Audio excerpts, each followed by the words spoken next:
नमस्कार दोस्तों, welcome back my YouTube channel. दोस्तों आज का वीडियो काफी यूजफुल होने वाला है। दोस्तों आज हम बात करने वाले हैं पीपीआर पाइप फिटिंग्स के बारे में, जो कि दोस्तों पीपीआर का फुल फॉर्म होता है पॉली प्रोपिलीन रैंडम कपोलीमर। तो दोस्तों पीपीआर पाइप फिटिंग्स, जब हम किसी भी प्रकार की पाइपलाइन को फिटिंग्स करते हैं तब उनमें कई सारी फिटिंग्स का प्रयोग करना पड़ता है। जैसे पाइपलाइन को जोड़ने के लिए किसी भी समकोण पर उससे दूसरी लाइन को निकालने के लिए, उसको सीधा जोड़ के लिए, पानी को कंट्रोल करने के लिए, पाइप का किनारा बंद करने के लिए इत्यादि कई सारी फिटिंग्स का प्रयोग करना पड़ता है, जो कि हम इस वीडियो में सब कुछ जानेंगे। तो दोस्तों वीडियो में नए हो तो वीडियो को लाइक कर दो, नए हो तो चैनल को सब्सक्राइब कर दो। दोस्तों वीडियो को स्टार्ट करता हूँ बिना टाइम वेस्ट किए दोस्तों। तो दोस्तों नंबर 1 पे आता है, जो कि दोस्तों सॉकेट। पाइपलाइन को सीधी लाइनों में ले जाने के लिए तथा दो टुकड़ों को सीधी अवस्था में जोड़ने के लिए हमें सॉकेट का प्रयोग करना होता है। अब आता है दोस्तों रिड्यूसर। यह सॉकेट के प्रकार का ही होता है, परंतु इसके दोनों साइडों पर अलग अलग व्यास होते हैं, जैसे आधा इंच बाई पौना इंच बाई 1 इंच इत्यादि।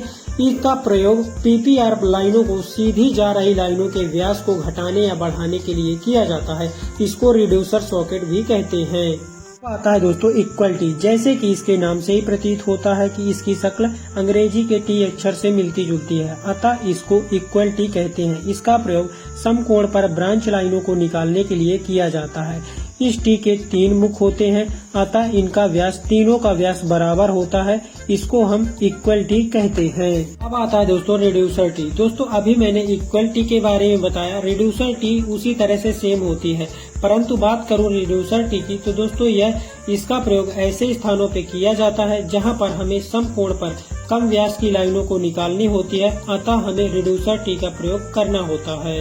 अब आता है दोस्तों क्रॉस टी। जैसे कि इसके नाम से ही प्रतीत होता है कि यह क्रॉस में बनी होती है, अतः इसका प्रयोग ऐसे स्थानों पे किया जाता है जहां पर हमें एक ही स्थान से दो विपरीत दिशाओं पर समकोण की लाइनों को निकालना होता है। अतः इसके 4 मुख होते हैं, जिनके सभी का व्यास बराबर होता है। इसको दोस्तों हम क्रॉस टी कहते हैं। अब आता है दोस्तों यूनियन। यह सॉकेट जैसा ही सीधा पाइप लाइनों को जोड़ने के लिए एक जॉइंट होता है, परंतु इसका लाभ होता है कि इसको लगाने के बाद आवश्यकता पड़ने पर इसे खोलकर आसानी से लाइनों की मरम्मत कर सकते हैं। इससे दोस्तों और भी पॉइंट्स को निकाल सकते हैं। यह 2 भागों में बटा होता है। इसको एक रिंग द्वारा जोड़ा जाता है और आसानी से आवश्यकता पड़ने पर खोला व कसा जा सकता है। इसे दोस्तों हम यूनियन कहते हैं। अब आता है दोस्तों निप्पल। निप्पल यह पाइपलाइन का छोटा टुकड़ा होता है। इसका साइज 4, 6, 8 होता है, जिसके दोनों किनारों पर चूड़ियां बनी होती हैं।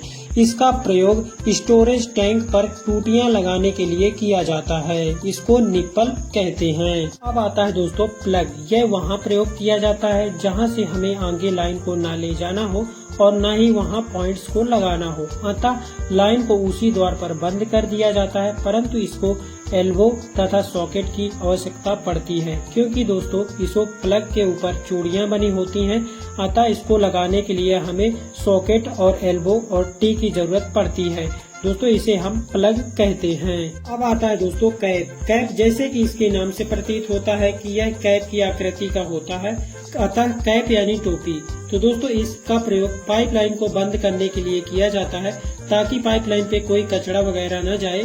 इसे दोस्तों हम कैप कहते हैं। अब आता है दोस्तों 3 वे एल्बो। 3 वे एल्बो, यह एल्बो के 3 मुख होते हैं, अतः इसका प्रयोग ऐसे स्थानों पे किया जाता है जहां हमें किसी पाइपलाइन के मोड़ पर 3 लाइनों को एक साथ निकालना होता है, तब हमें 3 वे एल्बो यानी त्रिकोणीय एल्बो का प्रयोग करना होता है। अब आता है दोस्तों फ्लैंज। फ्लैंज यह एक गोल प्लेट होती है। इसके अंदर एक होल होता है जो पाइपलाइन के व्यास का होता है।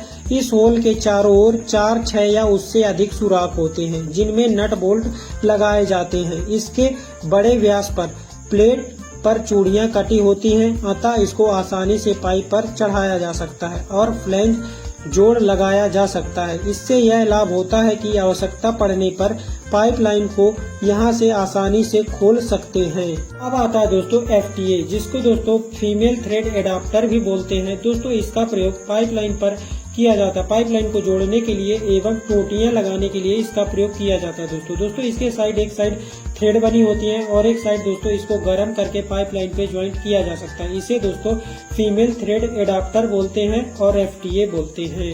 अब आता है दोस्तों क्रॉस बैंड। क्रॉस बैंड दोस्तों पाइपलाइन के ऊपर जब पाइपलाइन चढ़ता है तब हमें क्रॉस बैंड का उपयोग करना होता है। यह दोस्तों पाइपलाइन का एक टुकड़ा होता है जो कि दोस्तों थोड़ा बहुत मुड़ा होता है। दोस्तों इसको पाइपलाइन को क्रॉस करने के लिए इसका उपयोग किया जाता है। दोस्तों इसे क्रॉस बैंड कहते हैं। अब आता है दोस्तों टैंक निप्पल। टैंक निप्पल का प्रयोग पाइपलाइन को कनेक्ट करने के लिए किया जाता है। इसका प्रयोग टैंक पे किया जाता है। सबसे पहले टैंक पे जब होल बनाया जाता है इसके बाद पाइपलाइन को कनेक्ट करने के लिए हमें टैंक निप्पल का प्रयोग करना होता है। इसपे 2 वॉशर होते हैं और एक दोस्तों निप्पल होता है और इसपे एक बोल्ट लगा होता है, जो कि दोस्तों बोल्ट को हम अंदर साइड से लगाते हैं और एक वॉशर अंदर एक बाहर होता है। इसके बाद टैंक निप्पल को टाइट कर दिया जाता है। इसके बाद पाइपलाइन को कनेक्ट किया जाता है। इसे हम टैंक निप्पल कहते हैं। अब आता है दोस्तों गेट वाल्व। गेट वाल्व यह वाल्व आमतौर पर वाटर सप्लाई की मेन लाइनों में लगाया जाता है व ब्रांच लाइनों को पानी को कंट्रोल करने के लिए इस वाल्व का प्रयोग किया जाता है। इसे गेट वाल्व और वॉल्व वाल्व भी कहते हैं। अब आता है दोस्तों टेफ्लॉन टेप। टेफ्लॉन टेप का उपयोग दोस्तों जहां पास हमें थ्रेड होती है वहां पास टेफ्लॉन टेप का उपयोग किया जाता है, जैसे male thread adapter, female thread adapter, जहां पास हमें टोटियां लगाना होता है। ऐसी जगहों पे जहां पास हमें थ्रेड मिलती है वहां पास हमें इस टेफ्लॉन टेप का उपयोग किया जाता है ताकि वाटर लीकेज ना हो। अब आता है दोस्तों ब्रास एल्बो, जिसको दोस्तों फीमेल थ्रेड एल्बो भी कहते हैं। इसका प्रयोग दोस्तों कहीं पास हमें पॉइंट्स को लगाने के लिए हमें इस ब्रास एल्बो का उपयोग करना होता है। दोस्तों कहीं पास हमें पॉइंट्स देना है टूटियों के लिए, हॉट वाटर हो, कूल वाटर हो, गीजर के पॉइंट्स हो, किसी भी पॉइंट्स को बनाने के लिए टोटियों के लिए इस ब्रास एल्बो का उपयोग किया जाता है। इसे फीमेल थ्रेड एल्बो भी कहते हैं। तो आज की वीडियो में बस इतना ही। वीडियो पसंद आए तो वीडियो को लाइक कर दो, नए हो तो चैनल को सब्सक्राइब कर दो। Thank you for watching this video. Thank you.